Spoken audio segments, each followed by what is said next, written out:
എല്ലാ കളിക്കും എത്താൻ പറ്റിയില്ലെങ്കിലും ഭക്ഷണത്തിന് സമയത്തിന് എത്താൻ പറ്റി. വളരെ സന്തോഷം. അടിപൊളി, സൂപ്പർ.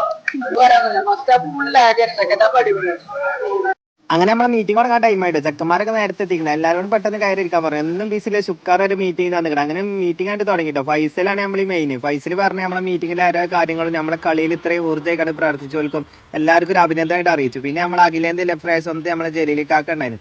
ജലീലിക്കാക്ക് നമ്മളെ നാടിന്റെ ഒരു ആദരവായിട്ട് നൽകി. പിന്നെ ജലീലാക്ക് നമ്മളെ ലെഫ്റ്റ് നിർത്തിയാണ് ഏറ്റവും വലിയ ആദരവാണ്. പിന്നെ ഞാൻ എല്ലാവരോടും ആളാണ് ഫൈസല്. ഫൈസല് നമ്മളെ കളിനെ കുറിച്ച് 2 വാക്ക് പറയും. ഒന്നും പറയാല്ല, ഈ കൂട്ടായ്മയുടെ വിജയമാണ്. പള്ളിപ്പുറത്തുള്ള ഈ യുവാക്കളുടെ ഒരു വിജയമാണ്.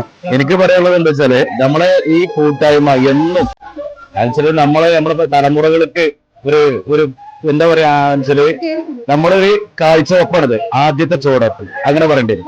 പള്ളിപ്പുറം കപ്പ് എന്ന പേരിൽ ഇനി ഇത് അറിയപ്പെടണം. എനിക്കും പറയാനുള്ളതാണ്, നമ്മുടെ നാട്ടില് കുറെ വർഷങ്ങളായി ഫുട്ബോൾ മത്സരം നടന്നിട്ട് അപ്പൊ ആ ഫുട്ബോൾ മത്സരം ഇപ്രാവശ്യം നമ്മൾ പള്ളിപ്പുറം കൂട്ടായ്മയുടെ പേരിൽ നടത്തി വൻ വിജയമായി. അതിന് സഹകരിച്ച എല്ലാവർക്കും അകമൊഴിഞ്ഞ നന്ദി രേഖപ്പെടുത്തുന്നു. നാട്ടിൽ ഇപ്പൊ ടീം വെച്ച് 32 ടീം ഉണ്ടായിരുന്നു. അതിപ്പോ നല്ല കളിയായിട്ട് നമ്മൾ എല്ലാ ഇതില് ഉഷാറായിട്ട് നടന്നുപോയി. കാര്യമായിട്ട് പറയാനുള്ളത് നാട്ടിലെ യുവജന കൂട്ടായ്മ അത് അടിപൊളിയായിട്ട് ഇപ്പൊ എല്ലാവരും നല്ല ഹാപ്പിയോടെ നല്ല സന്തോഷത്തോടെ ഇപ്പൊ നമ്മള് എല്ലാവരും ഒരുമിച്ച് കൂടി ഒരു ബിരിയാണിയൊക്കെ വെച്ച് എല്ലാവരും കഴിക്കാനുള്ള പരിപാടിയിലാണ്. നമ്മളെ നാട്ടില് കുറെ കാലത്തിന് ശേഷമാണ് ഇങ്ങനെ ഒരു കളി നടന്നത്. നമ്മൾ ചെറുപ്പത്തിൽ കണ്ടാണ് കളി.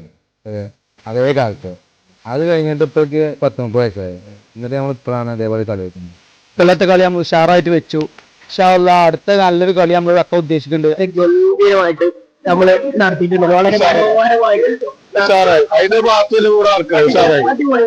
പിന്നെ ബിരിയാണി ചെമ്പ് അങ്ങോട്ട് പൊട്ടിച്ചു. ബിരിയാണി ചെമ്പ് പൊട്ടിച്ച പിന്നെ അതിന്റെ തിരക്കേക്കാറില്ല. പിന്നെ ബിരിയാണി കഴിക്കലായിരുന്നു. എല്ലാവരും സ്ലോ മോഷനിൽ കഴിക്കണ്ടേ. ഞാൻ ക്യാമറ എടുക്കണ്ടായിരുന്നു കണ്ടേ. ഞാൻ ഇവരുടെ ഡീ കൂടെ ഒക്കെ മൈക്കേറ്റൊക്കെ പോയി. ഇവൽക്കാർക്ക് അപ്പൊന്നും പറയാല്ല. പിന്നെ എല്ലാവർക്കും സംസാരിക്കാണ്ട് ഇവലൊക്കെ പ്രത്യേകം എന്നോട് ക്യാമറ എടുക്കാൻ പറഞ്ഞാട്ടോ. വളരെ ടോപ്പായി. ഇത്രയ്ക്ക് ഒത്തൊരുമയോട് കൂടി നമ്മുടെ നാട്ടിൽ ഇങ്ങനത്തെ ഒരു കളി ഒത്തിട്ടില്ല. നമ്മുടെ വിജയമാണ് ഞങ്ങൾ ആഘോഷിക്കുന്നത്. ചോറ് കഴിക്കണ തിരക്കിലായിട്ട് ഇപ്പം പറഞ്ഞ് നമുക്ക് ലൈക്ക് മാത്രം തന്നെ കേട്ടോ. Oh!